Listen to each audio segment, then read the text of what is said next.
So I've recently been seeing some comments about my last video where I said that the console war is dead and PC killed it.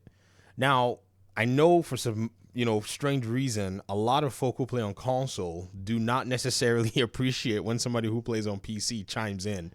However, the facts are the facts. Even if I was a freaking grasshopper, I would still be saying that the console war was basically killed by PC, a neutral platform for the most part, that had that renegade aspect to it, that was not like console, provided a better value than console, eventually grew a significant market that is actually bigger than any of the individual console pieces. Data is actually, there to suggest that. You can trace this to data sources like Statistia, Matthew Ball, Circana's data from 2016. These are sources that I have, so go find them. And if you want to verify what I've said, you can check to see if it's true. And when I said this, I've seen some comments to the effect of, well, console and PC are different markets. It doesn't seem like there's any of a player in there and all that. But I wanted to go ahead and distill something and make a very, very interesting set of assumptions to, the folk that are making them appear as what they are. They're just assumptions that people don't really know much about the PC ecosystem because it's actually very weird the way PC is. And let me go ahead and kind of kick this off. And shout out to all the people who participated in this, comment section and such. This is just an educational piece more than anything else. I think it's going to inform you than anything else. So Eternal underscore the gamer, shout out to you. You said PC was never an active player in the console wars because PC gaming is its own thing. It is its own thing. It was not an active player. However, the meme goes, Steam does nothing, wins everything. That's the meme. And the meme is that both Xbox's games and PlayStation games are now on Steam in droves too. In fact, Shuhei Yoshida more recently came out and said that it was a license to print money.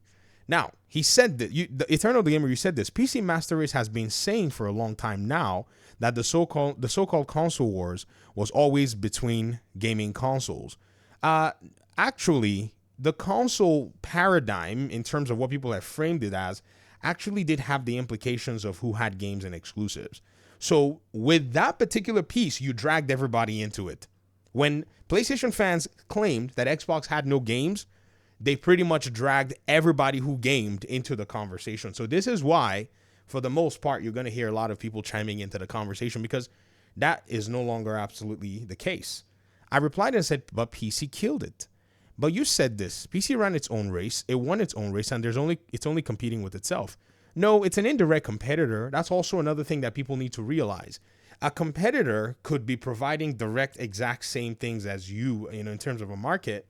But if an indirect competitor is actually providing something that is similar to what you're providing, aka the Steam store compared to the PlayStation store compared to the Xbox store, there is indirect competition in that particular niche. This is where I kind of got a comment basically, put out as to this particular instance. So guys and girls, this is where the tea is. So this audience member said, how so? Gaming overall has grown, but console gaming makes a ton of money that will continue for years. No one is saying that consoles is not going to grow. I'm not saying that. I'm just saying that for the most part, all what made console appear special in the eyes of gamers, which are these exclusives, have basically been destroyed the moment the market got saturated with games and these gaming companies realized that they could make more money. And so they abandoned such exclusivity. You said if you Google Statistia, global gaming revenue 2022 to 2032 by platform, you'll get some interesting data.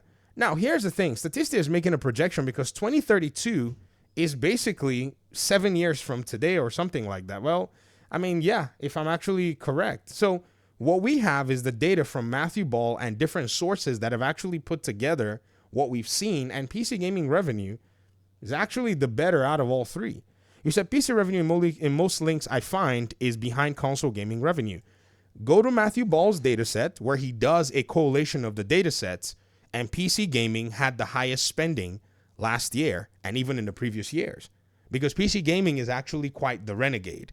So when you say which is way behind mobile gaming revenue, no, console is way behind mobile revenue. PC follows mobile gaming revenue.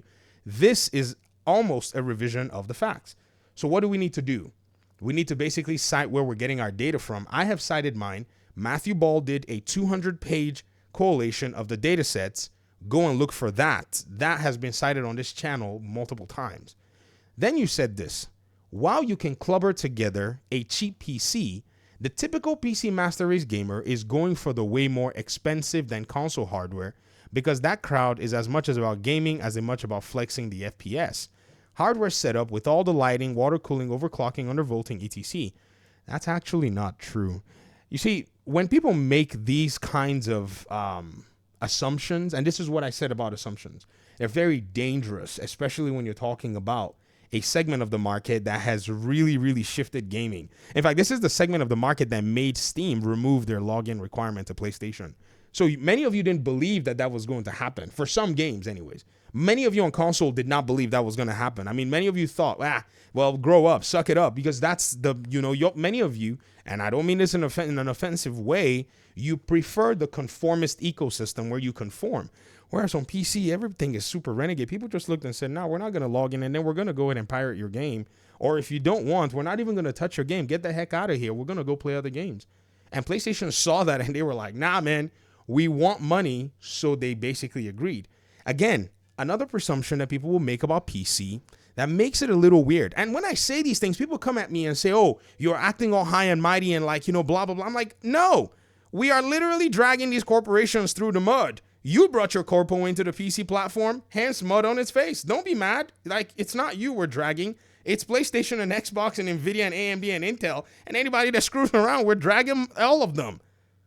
But many of you don't necessarily realize that if Nvidia, $1 trillion plus company, can be dragged, little boy PlayStation is basically subject to a bludgeoning if they don't align themselves properly. This is the PC ecosystem. It's quite turbulent. And so the moment the conversation entered the PC space or PC users basically jumped in, that's when it was over at the end of the day. This is why I see this behavior where some console players want to push PC players and say, no, stay over there. Because you realize that this is literally the the hooligan party of gaming in some instance where conformism is laughed at, following some agenda from some company is absolutely shunned and frowned upon. So it's not compatible with the console ecosystem. This is just how I see PC gaming, how I've observed it since I started, and getting into more online sides of PC gaming around 2016 or so. You said a large part of the group mess around with their PC more than they actually use it for gaming and other stuff. I can almost tell you, even as a father and a YouTuber and having a full-time job, I may match your game time. And like you'll be shocked. You'll be very surprised how much we actually put in terms of our gaming. And it's not like we're trying to do a pissing contest of any kind, but you're making these assumptions. You have no data to actually that effect. In fact, if you actually want to know, though, you can go look up the data and see what they're playing and see how many monthly active users are available on these platforms. I mean, we've seen it, haven't we? You see, the data doesn't support what you just said. You can go on SteamDB and look up the monthly active users on Steam. You see how it's been growing the last few, the peaks. You see how the peaks have been growing in the last few years? You can easily go see it. So if you think they're over there messing around with their computer, their PCs more than they're playing, how are they racking all these numbers as being in game? Again, a presumption that's been made without realizing that here on PC, we just have data literally handed to us about our behaviors. This is something that many console players, and again, this is why I'd love for many console players to get into PC gaming. Even if you take $250, $300 and clubber together a cheap gaming computer, get into the ecosystem. You may not make it out. You may look at your console and spit. Just saying. Anyways, let's keep talking.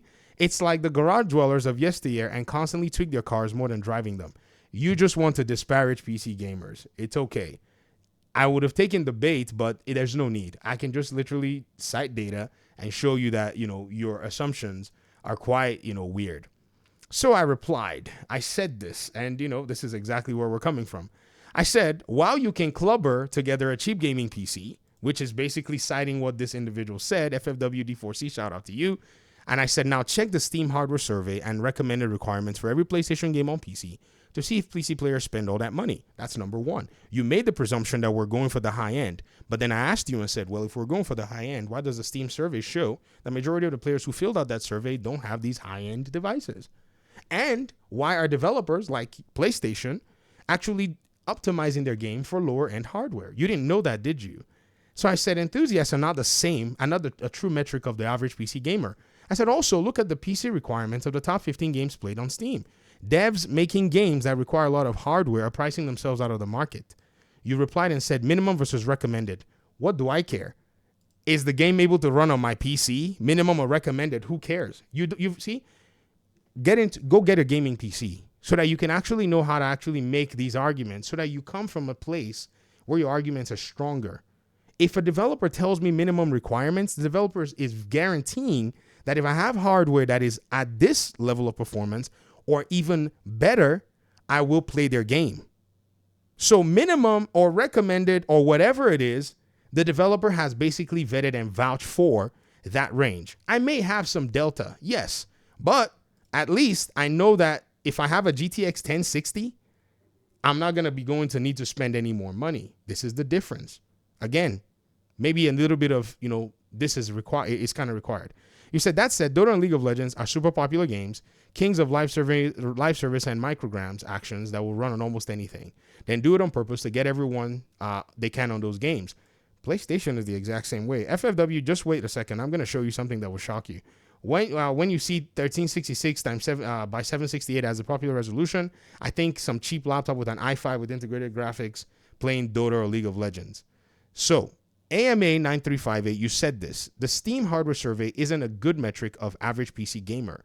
You said Helldivers 2 and Marvel Rivals have decently high requirements, and those have had massive player bases equal to or more than console.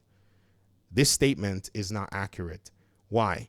Because Marvel Rivals, its PC requirement, as I'm looking on here, minimum is a GTX 1060, which is basically a $60 GPU. Okay? On eBay at this rate in time.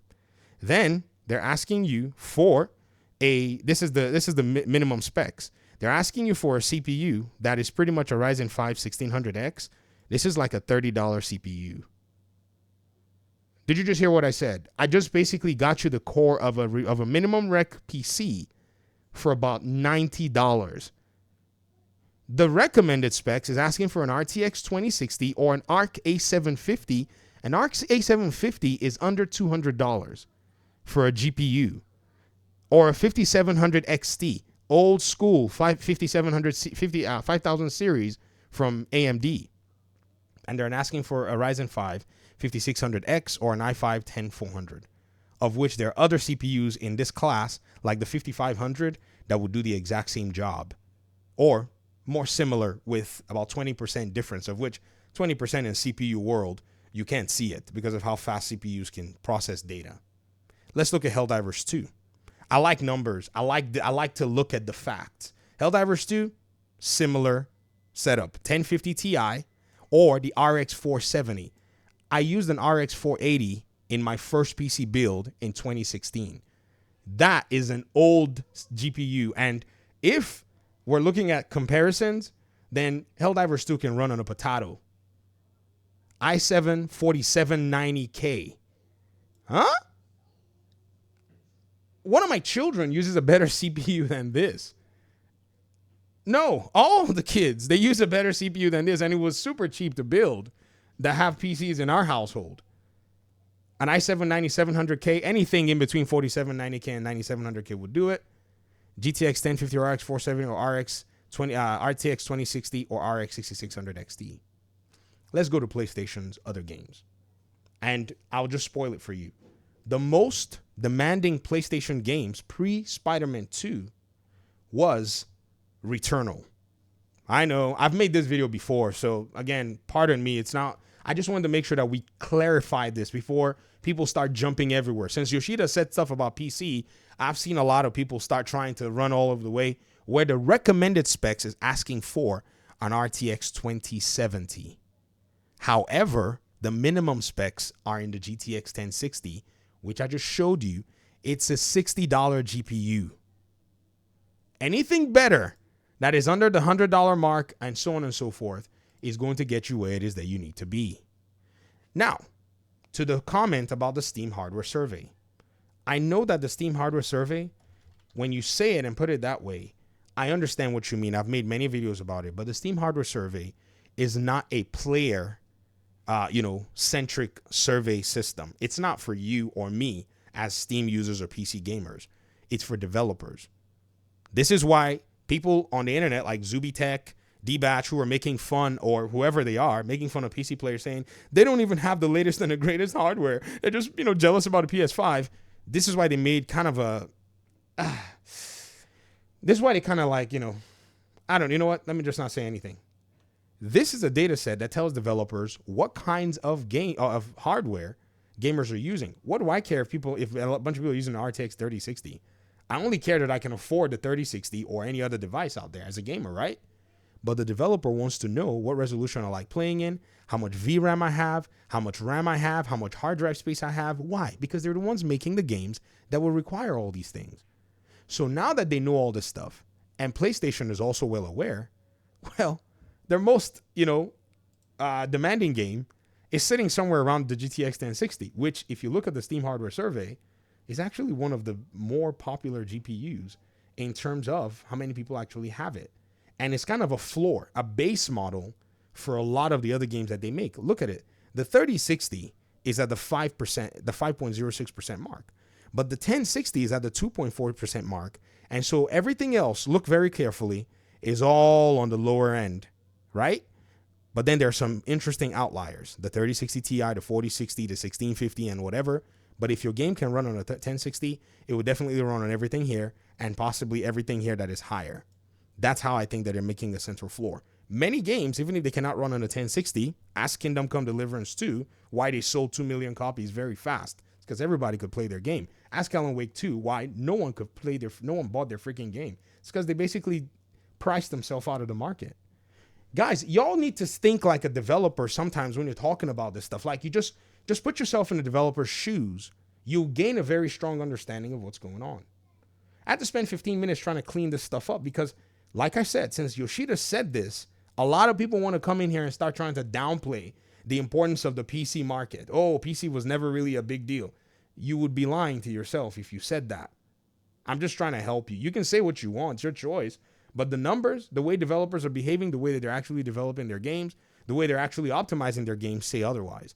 We can continue to look at other games. Like I said, I'll bring you to the PlayStation page so that you can see for yourself. Let's go ahead and fire a bunch of PlayStation tabs open so that you can see what I'm talking about. God of War 2018. Look at its minimum requirements. GTX 960. Not even as high as the GTX 1060. Its recommended specs, GTX 1060. Right? It's a PS4 game. All right. Which one isn't? Spider-Man 2? Let's go. All right? Let's go and look at its own PC requirements. So it's going to be a little higher. Oh, 3060. Sorry. And that's why I said pre-Spider-Man 2 was Returnal. Now they're asking a 3060. Do you see that the recommended spec is actually 3060 and not higher? Because they are devs and have been looking at the Steam hardware survey. So they want to ensure that their game has maximum impact and more people play their games. But guess what? Look at the minimum requirements, 1650. Did you look at that hardware survey with me, ladies and gentlemen? What was that other GPU that a bunch of people were likely to use? 3% 1650. Guys, I know you want to hold on to some hegemony of the console space, but here's the thing. PC already defeated console and the console war years ago. It's just the truth. Buy a console if you want a console. It's your choice. It's your preference. No one is saying you've done anything bad. However, the market now and developers are coming to kowtow to the PC audience simply because that platform has grown because of exactly what it is. A renegade, according to this person, the garage renegades or whatever you said, right? That's what you call the PC gamers, that they're more akin to the, what did he call them? What did he say they were? A large part of that community is they're more akin to the garage dwellers, right? The only difference, though, is that they're garage dwellers with a lot more influence in the console community. Obviously. It is what it is. You can beat them or join them, or you could try to beat them. I mean, they're undefeated until date. Or you could join them or you could shun them. That's fine. It's all right.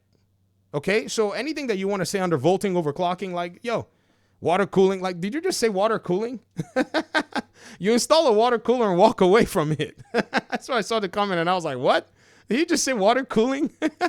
Lighting? Like, bro, you install the thing and walk away. That's how you build a PC. You don't sit there and continue trying to tweak anything. You just put it in there. It's your choice. It's an aesthetic. It's for many people kind of like a symbol that they were able to engineer their own machine. So they put in a lot of effort. There's nothing wrong with that. Right? I mean, you can look at my computers. They're boring, but they're powerful. Like, you look at it, you're like, it's just black. I buy only black aesthetics if I can, almost every single time. But it is very unassuming. However, try to do some tasks on there. That's how I build. Everyone builds differently. It is what it is. So again, the console war was defeated by a platform that wasn't even trying. Why? The market. It's always been the market. I know I put it as that in that particular way. It's kind of provocative. Yeah, it's designed to incite a little bit of, thinking and such. However, it's the reality. I know, probably going to get some heat for this one, but to be honest, reality can't be bothered by that. Talk to me in the comment section. Thanks for watching. Peace out.